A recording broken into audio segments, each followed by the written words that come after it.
Presiden Prabowo Subianto menetapkan Ibu Kota Nusantara atau IKN di Kalimantan Timur sebagai Ibu Kota Politik Indonesia pada tahun 2028 mendatang. Keputusan itu tertuang dalam Peraturan Presiden Nomor 79 Tahun 2025.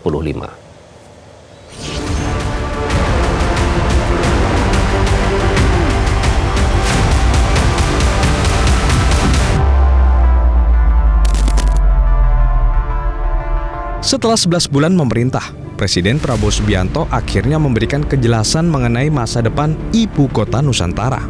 Kota baru yang dirancang sebagai Ibu Kota Negara itu akan ditetapkan sebagai Ibu Kota Politik di tahun 2028. Istilah itu muncul ketika Prabowo menerbitkan Peraturan Presiden atau Perpres Nomor 79 Tahun 2025. Isinya antara lain mengatur tentang syarat IKN bisa menjadi ibu kota politik. Seperti kawasan inti pusat pemerintahan yang sudah terbangun dengan capaian 800 hingga 850 hektar, hingga cakupan ketersediaan sarana prasarana dasar yang sudah terbangun mencapai 50%. Namun di tengah ambisi menjadikan IKN menjadi ibu kota politik, Dewan Perwakilan Rakyat justru mempertanyakannya. Anggota Komisi 2 DPR RI Ahmad Doli Kurnia menilai penetapan IKN menjadi ibu kota politik pada 2028 perlu sesuai dengan regulasi yang ada. Harus dijelaskan lebih lanjut istilah ibu kota politik itu apa gitu ya, karena kan di dalam undang-undangnya kita tidak mengenal istilah ibu kota politik ya. Nah tentu harus dijelaskan. Nah kalau kemudian nanti kalaupun semua disepakati memang itu menjadi ibu kota politik dan kemudian kita sudah mendapatkan penjelasan terhadap itu, maka kemudian nanti kita harus lihat apakah perlu merevisi undang-undang lagi atau tidak, karena di dalam undang-undang kemarin itu nggak dikenal istilah ibu kota politik gitu.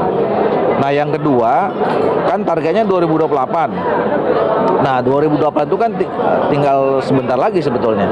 Maka kemudian harus dibuat perencanaan yang lebih spesifik apa-apa saja yang harus dilakukan tiap tahun mulai 2026, 27 sampai 28. Namun, Kepala Kantor Staf Kepresidenan M. Kodari menjelaskan, maksud dari Ibu Kota Nusantara atau IKN sebagai ibu kota politik pada 2028. Kodari menyebut, IKN sebagai ibu kota politik difungsikan sebagai pusat pemerintahan, sehingga fasilitas yang diperlukan oleh rumpun kekuasaan eksekutif, legislatif, dan yudikatif harus tersedia agar roda pemerintahan bisa berjalan.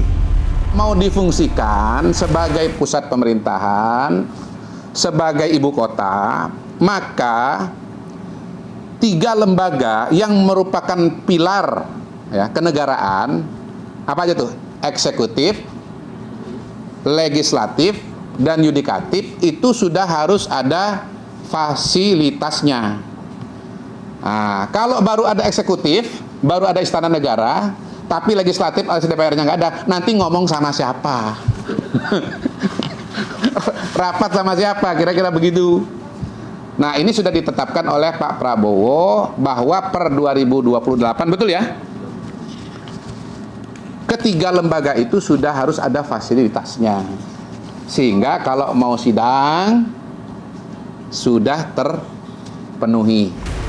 Kalau targetnya 2028 IKN menjadi ibu kota politik, maka perlu ada sokongan anggaran untuk mewujudkan itu.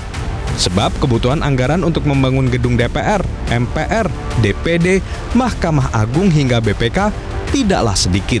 Sayangnya, dalam rapat kerja di DPR hari Senin 15 September 2025, Badan Anggaran DPR menolak permintaan tambahan anggaran sebesar hampir 15 triliun rupiah untuk pembangunan Ibu Kota Nusantara. Kepala Otorita IKN menyebut, penolakan itu akan berdampak pada mundurnya target penyelesaian proyek IKN. Tim Liputan Metro TV. Jelajahi cara baru mendapatkan informasi. Download Metro TV Extend sekarang.